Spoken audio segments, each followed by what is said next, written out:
Hello friends, welcome to my dream channel. இப்போ நீங்கள் பார்த்துட்ருக்கிறது தேவி சப்த ஸ்ருங்கி. சப்த அப்படின்னா ஏழுன்னு அர்த்தம், ஸ்ருங்கி அப்படின்னா சிகரம்னு அர்த்தம். 7 சிகரங்களுக்கு மேலே இருக்கக்கூடிய அம்மன் தான் தேவி சப்த ஸ்ருங்கி. கோவிலுக்கு போகிறதுக்கு 500 படிக்கட்டுகள் குறைஞ்சபட்சம் நம்ம ஏறுற மாதிரி இருக்கும். இங்கே மலை ஏறுறதுக்கு ட்ரெயின் ஃபெசிலிட்டியும் அரேஞ்ச் பண்ணியிருக்காங்க. கோவிலுக்கு மலை ஏறும்போது அங்கங்கே இலைப்பாடுறதுக்கு மாதிரி தண்ணீர்களும் உட்கார்றதுக்கு சேரும் போட்டிருப்பாங்க. அங்கங்கே ஒரு கோவிலும் இருக்கும். அங்கே ராமர் இந்த மாதிரி ஏதாவது ஒரு சாமி அங்கே இருக்கும். இந்த கோவில் எங்கே இருக்குது அப்படின்னா மகாராஷ்டிரா மாநிலத்தில் நாசிக்ல இருந்து 60 கிலோமீட்டரில் இந்த கோவில் இருக்குது. கோவிலோட சிறப்பு என்ன அப்படின்னா, ஒரு சமயம் சிவனுடைய மாமனார் தக்ஷன் ஒரு யாகத்துக்கு ஏற்பாடு செஞ்சிருப்பாரு. எல்லாருக்கும் அழைப்பு கொடுத்துட்டு சிவனை அழைக்க மாட்டாரு. இது தெரிஞ்சு சக்தி அங்கே போய் கோவப்படுவாங்க. தன்னைய அந்த யாகத்தில் மாய்ச்சிக்கணும்னு நினைக்கும் போது சிவன் அங்கே கோவப்பட்டு ருத்ர தாண்டவம் ஆடுவாரு. அப்ப சிவனோட கோவத்தை குறைக்கிறதுக்காக விஷ்ணு தன்னுடைய சுதர்சன சக்கரத்தை வீசுவாரு. அப்ப பார்வதியினோட உடல்கள் 51 இடங்கள்ல விழுந்தது துண்டுகளா.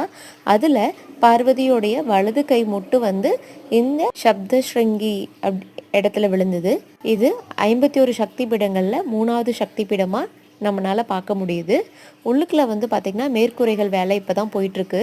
இவங்க தான் வாணி சப்த ஸ்ருங்கி தேவி. ஒவ்வொரு பக்கமும் 9 கை, மொத்தம் 18 கை அவங்களுக்கு இருக்கு. அம்மனோட அவதாரம்னு நம்ம சொல்லலாம். மேல இருந்து இது வியூ பாயிண்ட் பார்க்கவே ரொம்ப அழகா இருந்தது. கோவில் மலையிலேருந்து பார்க்கக்கூடிய வெளிப்புற தோற்றம் பார்க்கவே ரொம்ப அழகா இருந்தது. இந்த குளம் பார்த்தீங்கன்னா கோவிலுக்கு கீழே இருக்கும். இங்க வரவங்க இந்த நதியில குளிச்சுட்டு அதுக்கப்புறம் தான் சாமியை தரிசனம் பண்ண போறாங்க. மலைக்கோவில், ஆறு இதெல்லாம் அப்படின்னாவே கண்டிப்பா நம்ம அனுமதி இல்லாமலா இங்க இருக்கவங்களுக்கு ஒரு நம்பிக்கை. மாட்டு வண்டி மாதிரி செஞ்சு இங்க வேண்டிட்டு விட்டுட்டு போவாங்க. ஏன் அப்படின்னா தங்களுடைய சுமைகள் எல்லாம் இறக்கி வச்ச மாதிரி அவங்க நம்புறாங்க. கடவுள் தங்களுடைய குறைகளை நீக்குவாங்க அப்படின்னு சொல்லி இந்த மாதிரி செய்கிறாங்க.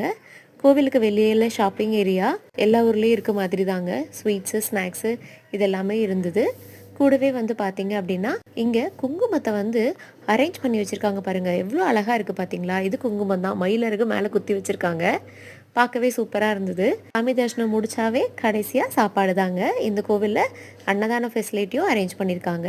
இது பார்த்தீங்கன்னா மலைக்கு கீழே இருக்குது. இங்கே என்ன ஒரு பியூட்டினா, யாருக்கும் அன்னதானம் இலவசம் கிடையாது. நீங்கள் கண்டிப்பாக 20 ரூபா பே பண்ணுற மாதிரி இருக்கும். கடகடன் பரிமாறினாங்க மாதிரி. ஃபுட்டுமே ரொம்ப நல்லா இருந்தது. எங்களுக்கு முக்கியமான 3 விஷயம்: உணவு, உடை, இருப்பிடம். இங்க உணவும் இருப்பிடமும் வாங்க, கண்டிப்பா நம்ம உடை எடுத்துட்டு தான் போவோம். இதுதான் அங்க கொடுத்த ஃபுட்டுங்க. வீடியோ பிடிச்சிருந்தா மை ட்ரீம் சேனலை மறக்காம சப்ஸ்கிரைப் பண்ணுங்க. தேங்க்யூ ஃபார் வாட்சிங்.